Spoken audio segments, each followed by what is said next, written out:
Dzapama zvekutungana dzemudanga Tete Emmy na Taite Maduyu vatorana pa social media. Nyaya yakatangira pakuti Taite akatenga imba ndokubva ataura kuti taimborara pasi pebridge.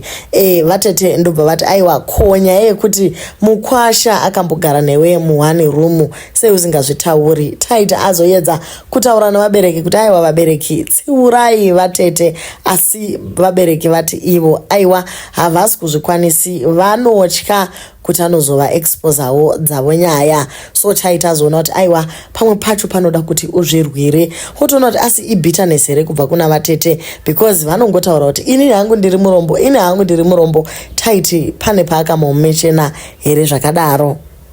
Tete vanyorayo vakati this time muchanyatsonditukira chokwadi. Ndaiti pamwe zvaava nemari achachinja agorega kutuka ini ndisingawani mari yekutenga iPhone.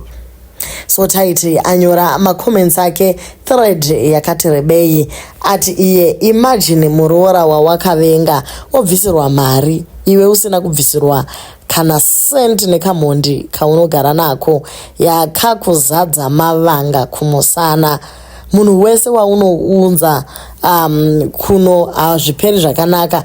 Tete lolo takazodzokera navo kumusha vatiza kushungurudzwa.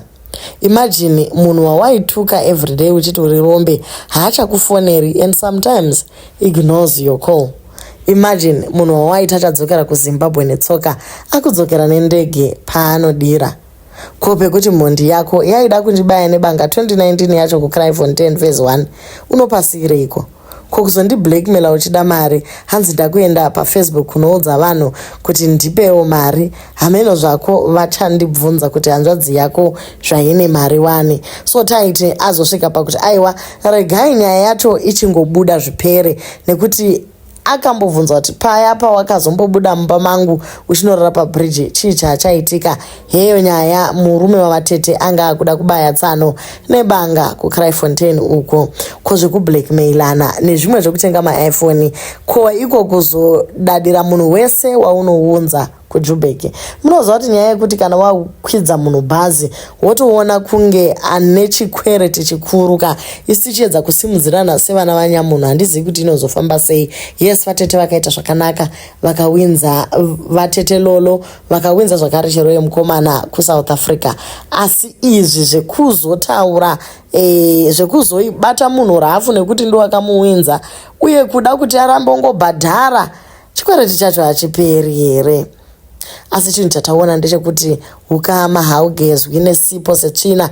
Gore riya vatete vakambomanya vakataura mashoko against muroora uye kunyanya kutuka muroora pakaburitswa manoodles avo vakashama maigurukiki. So guys, vataura zvakare mukoma Taite vakati pane chikafu chakauya nacho kupati vachibva varega kuchidya vati ichokwadi hatitombokutrastiwo chero nesu. Taite abva buritsa chati yake yemufamily group yaakaita nababa ndokuti this is very sad ukaona mubereki wako akutokutyawo. So mugrupu rakanzi blood is thicker than water paburitswa mashoko naDaddy vachiti ari kutondishamisawo ini kuti anoshinga kurwisana nemwana wamai vake. Kusvika ipapo ndiri kutotadza kutaura naye because hazvishamisi kuti anogona kutondirwisawo. Izvi zvaita kuti manetizens afunge kuti mubereki ari kurerekera kuri kubva shuga yakawanda pari zvino, achikangamwa kuti vese vana ava pavaimbotumira uyu Taite asingashande zvese izvozvo atozvikangamwa. Baba ngavasabvuma kukontrolewa nemwana ariye ane mari. Baba vanofanira kubatanidza vana not kutora masaidzi. Kungotiwo Taite remekedza shuvai ndisisi vako, shuvaiwo dzikama. Taite ndibudhi vako not kuti ndotya kufumurwa, asi Taite wacho hasi mwana wavo here naimi. Kana vabereki venyu vanenge vosarudza zvavo hamuna kurerewa bo imi drama racho munoriwanza. Indoziva kuti mubereki akati hei mufanira kunyarara kwete kuenderera. So makuita sekuti musha wacho hauna anoisa shoko rekugumisira. pazofambiswa thread vatete vabva vangoti aiwa it's not funny anymore kuona mubereki achitukwa paFacebook, nekuti vanhu vabva vatanga kufamba nemachatsi aiswa nataiti evabereki ndokubva varamba vongotukana nababa. Ndozvazoita kuti vatete vati aiwa for the sake of vabereki vangu mawina henyu. It's not funny kuona mubereki achitukwa paFacebook, zvinorwadza mwoyo. Yeti mubereki haaite zveFacebook. On behalf yevakaisa mascreenshot, I'm sorry guys, musatuke mubereki wangu. Mascreenshot anga aisirwa ini kuti mutuke inini. Tuka inini nevana vangu nemurume wangu semazuva ese, kwete mubereki wangu. Havana kunge vazvifunga kuti ndozvichaitika. Ende mubereki achitaura aiti akutaura nemwana, haana kuziva kuti zvichazowiswa pano. Ndokumbirawo vese vaposta vachituka mubereki wangu veduwe, ndokumbirawo mubvise.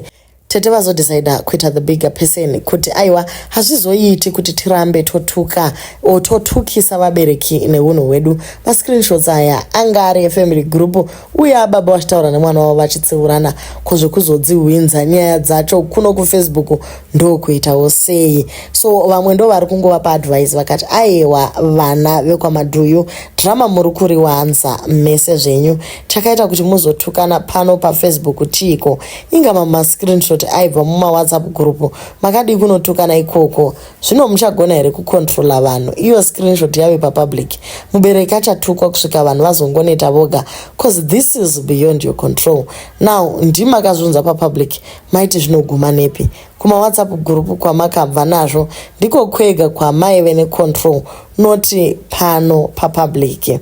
Udzanai nehanzvadzi yenyu pauviri hwenyu ikoko nyaya yekuti moda kuti musumudze materesi muchishandisa vanhu. Next thing toonazve maenda mandosumudzana kuFacebook uko muchicelebrata zvevana.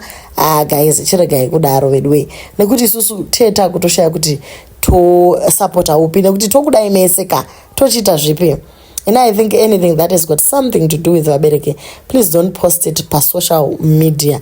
Vana vazvizive izvozvo, they just tuka and taura zvinoenderana nezvaiswa. And I think patinoposta paya, sometimes tinoposta nehasha neshungu tisingazozivi kuti ndiko kwazvinozosvika. Sorry zvenyu tete. Nyaya yekuti baba vanotya kufumurwa yatanzwa mumastreets umo ndo yangoita kuti tingoshamisika kuti konai vatete baba munozivira nyaya dzavo dzipiko dzekuti vangakutyai zvemalevels ivavo. Asi ndimi here guardian yemasecrets emhuri nai vatete komadii mangu sudzunuka mbichana so tangoziva. But anyway guys, kuprotecta kwamaita family yenyu vatete ndozvinoratidza kuti you are mature. Ukamauge zvisesipo guys, zviripo zvichada vatete. Dai makoti akasapindura ake tiri kufara nekuti she's quiet panyaya yese iyi, nekuti mangwana unozochema nyange ukaita mari yakaita sei, remekedza mwana mai vako wotarisa makuriro amakaita futi. Musarambe muchitukana pavanhu.